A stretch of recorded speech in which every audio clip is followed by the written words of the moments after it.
Bismillahirrahmanirrahim. Assalamualaikum warahmatullahi wabarakatuh. Selamat pagi semuanya. Gimana kabarnya? Semoga di tengah pandemi ini kita semua senantiasa selalu dilindungi oleh Allah Subhanahu wa taala. Yuk, siapkan diri dan perlengkapan belajar kalian, buku materi dan alat tulis. Jika sudah siap, yuk doa dulu.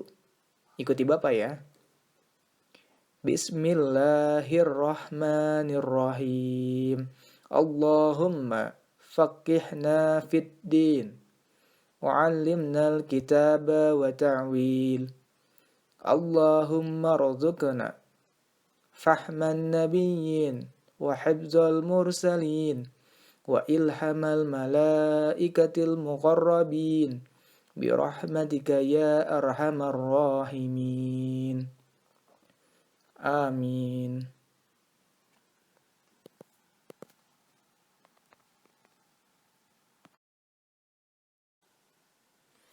Baik, pada pertemuan kali ini kita akan belajar mengenai sholat sunnah. Saya mau nanya nih, hayo di sini siapa yang sudah sholat sunnah? Kamu? Wah, hebat nih, sudah sholat sunnah. Lanjutkan ya. Sholat sunnah secara sederhana dapat disebut sebagai sholat tambahan atau bonus lah ya gitu. Nah, sholat sunnah dalam segi pengertian dari sunnah itu sendiri, jadi dapat berarti sholat yang dianjurkan untuk mengerjakannya. Maknanya, jika seseorang yang melaksanakan sholat sunnah, ia mendapatkan pahala, insya Allah ya, dan keutamaan dari Allah Subhanahu wa Ta'ala. Namun jika tidak, ia tidak berdosa. Begitu. Salat sunnah itu dianjurkan karena dapat menambal kekurangan yang mungkin terdapat pada salat-salat fardu. Misalnya kita nggak khusyuk dalam salat atau sering lalai gitu ya, salat di akhir waktu. Dan juga karena salat sunnah itu mempunyai fadilah atau keutamaan yang tidak terdapat pada ibadah-ibadah lainnya. Rugi banget ya kalau kita nggak ngelaksanain.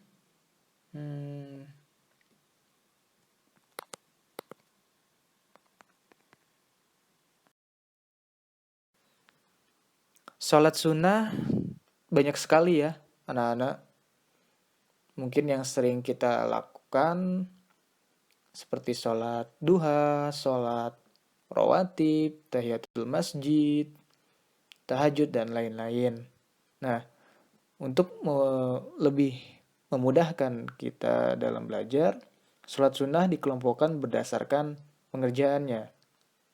Yang pertama ada sholat sunnah berjamaah, kedua sholat sunnah munfarid, dan yang ketiga sholat sunnah berjamaah atau munfarid. Jadi bisa dilaksanakan secara berjamaah atau sendiri. Nah, pada pertemuan kali ini kita akan membahas 2 dari 3 macam ini. Ya, untuk sholat sunnah berjamaah atau munfarid mungkin bisa kita bahas di pertemuan berikutnya.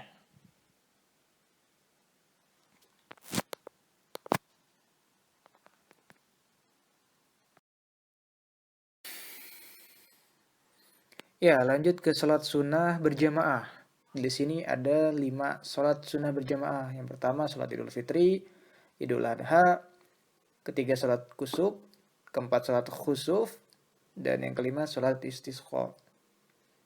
Nah, yang pertama sholat Idul Fitri.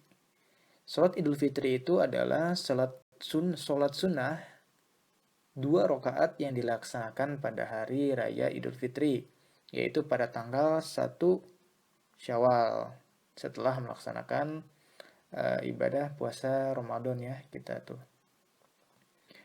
Nah, waktu pelaksanaannya ini adalah sesudah terbitnya matahari sampai tergelincirnya matahari pada tanggal 1 Syawal tersebut.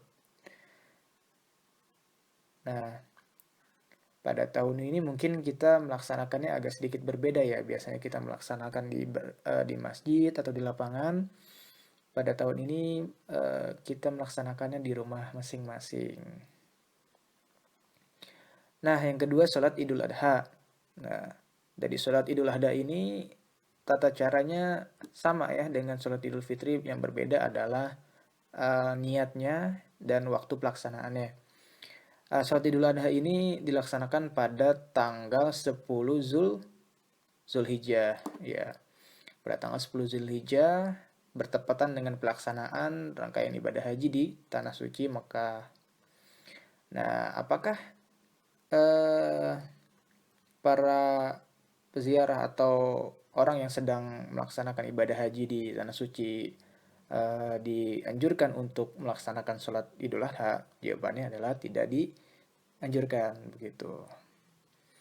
Nah, sholat Idul Adha ini biasanya ketika kita selesai melaksanakannya, maka setelah itu kita ada potong kurban.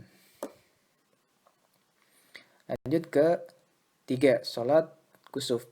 Sholat kusuf adalah sholat sunnah 2 rakaat yang dilaksanakan ketika terjadinya gerhana matahari. Ketika mulai terjadinya gerhana matahari sampai matahari kembali utuh seperti semula. Nah, sama ya dengan sholat kusuf dan khusuf itu. Sholat kusuf itu saat gerhana matahari, sedangkan sholat khusuf itu saat gerhana bulan. Pelaksanaan atau tata caranya itu sama, namun yang berbedanya itu dengan niat dan waktu pelaksanaan ya. Seperti biasa, sama halnya dengan Idul Adha dan Idul Fitri, sholat kusuf dan sholat khusuf itu berbeda waktu pelaksanaan dan niat, tapi cara atau tata caranya itu sama. Nah, sholat khusuf dan sholat kusuf ini, sholat kusuf dan sholat khusuf ini berbeda ya dibanding sholat pada umumnya. Dalam setiap sholat kusuf atau sholat khusuf terdapat 2 kali membaca surah Al-Fatihah dan 2 kali ruku. Jadi ketika kita pertama kali berdiri berniat, kemudian takbiratul ihram, kemudian membaca doa iftitah, dilanjutkan membaca surat Al-Fatihah, kemudian surat-surat Quran lainnya selanjutnya turun untuk ruku, kemudian i'tidal, kemudian baca lagi Al-Fatihah gitu ya.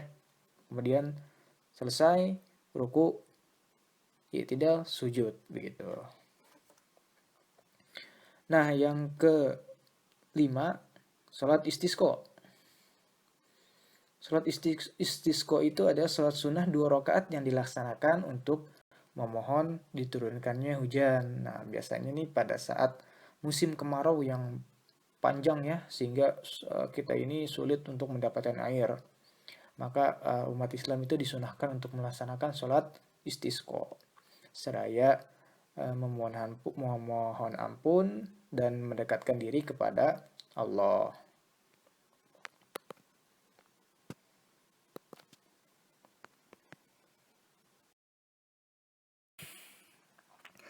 Selanjutnya tata cara sholat Idul Fitri dan sholat Idul Adha. Ya, telah saya sebutkan sebelumnya bahwa keduanya memiliki tata cara yang sama, tapi yang membedakan antara keduanya adalah niat dan waktu pelaksanaannya. Oke, yang pertama adalah niat. Niat sholat Idul Fitri biasanya dengan lafal sholli sunnatal li'idil fitri raka'ataini lillahi ta'ala gitu. Ditambah makmuman atau imaman. Sedangkan Idul Adha lafalnya seperti ini. Sholli sunnatal li'idil adha raka'ataini lillahi ta'ala gitu ya. Nah, setelah berniat takbiratul ihram, membaca doa iftitah, kemudian pada rakaat pertama itu kita takbir 7 kali sambil mengangkat tangan. Sedangkan pada rakaat kedua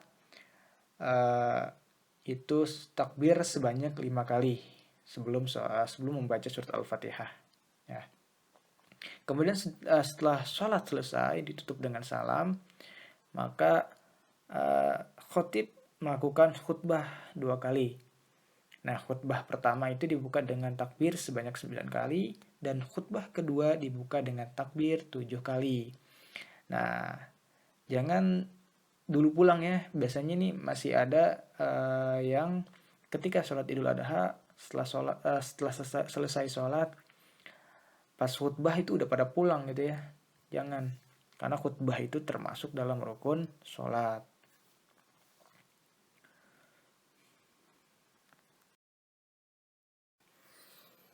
Tadi pelaksanaan atau tata cara sholat id, yang sekarang adalah tata cara sholat khusuf dan khusuf. Nah, yang pertama adalah berniat. Niatnya sholat khusuf itu dengan lafal usolli sunnatal kusufi ro'ataini lillahi ta'ala. Sedangkan sholat khusuf usolli sunnatal khusufi ro'ataini lillahi ta'ala. Nah, setelah itu takbiratul ihram, membaca doa iftitah, dilanjutkan membaca surah Al-Fatihah dan surah dalam Al-Quran lainnya. Kemudian turun ruku dengan membaca doa ruku, terus bangkit i'tidal dari ruku sambil membaca sami'allahu liman hamidah rabbana walakal hamd. Kemudian kembali membaca surah Al-Fatihah dalam surah dan Al-Quran lainnya. Kemudian setelah itu ruku kembali dan membaca doa ruku. Selanjutnya i'tidal kembali, bangkit sambil membaca doanya, kemudian sujud. Nah, setelah itu duduk di antara dua sujud kembali dia dengan doa ya. Kemudian bangkit untuk rakaat kedua. Nah, itu sama sebagaimana pada rakaat pertama. Jadi diulang lagi sebanyak 2 kali, jadinya 2 rakaat ya. Kemudian tasyahud akhir tutup dengan salam. Setelah selesai, imam atau khotib berdiri menyampaikan khutbah mengenai gerhana gitu ya.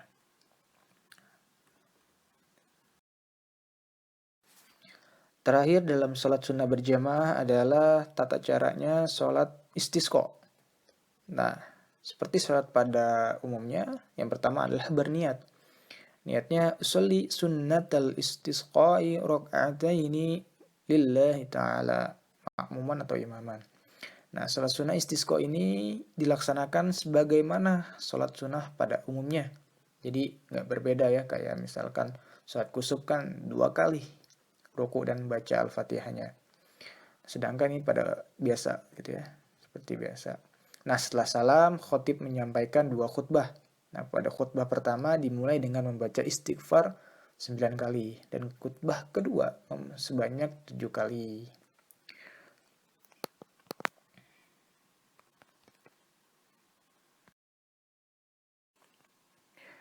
Ya, kita masuk ke sholat sunnah munfarid atau sholat sunnah yang dilakukan sendiri, individu ya.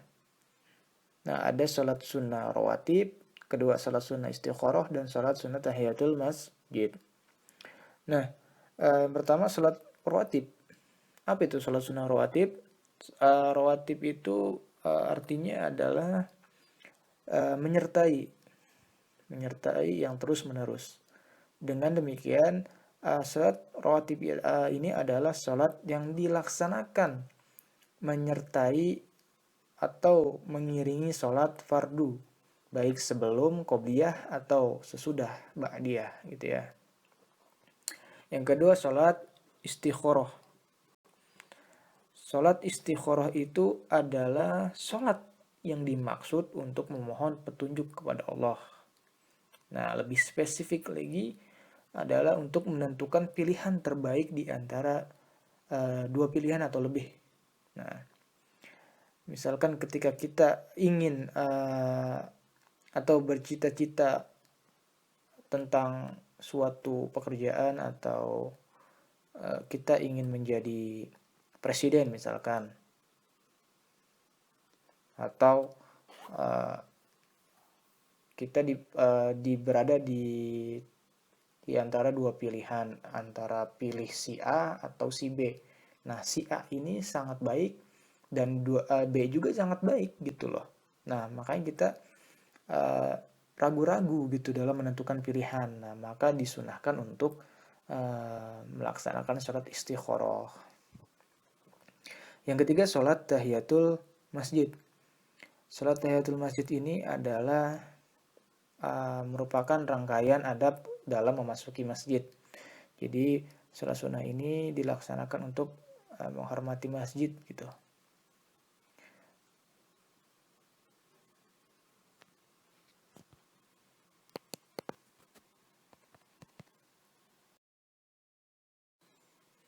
Ini adalah tabel sholat sunnah rawatib.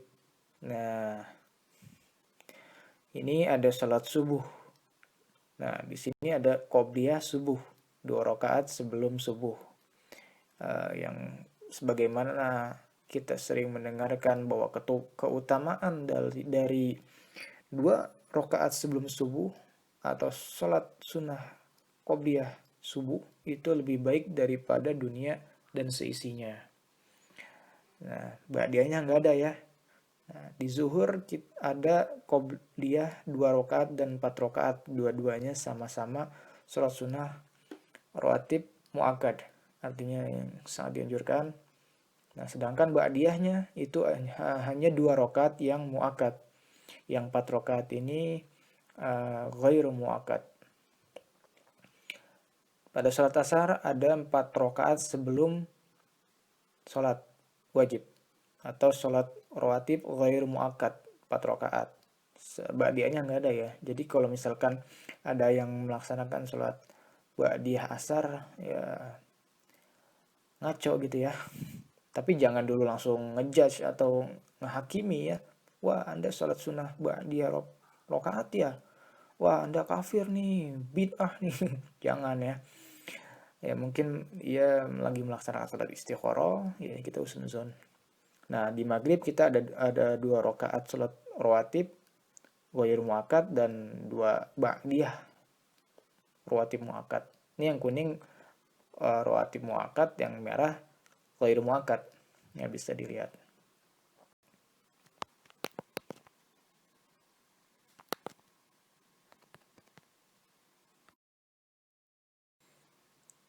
Ya, ini doa salat istikharah. Nah, di salat istikharah ini kita bisa lakukan kapan saja gitu ya. Namun sebagian ulama menganjurkan salat istikharah itu pada pertengahan malam. Nah, ini doanya kalian baca nanti beserta artinya.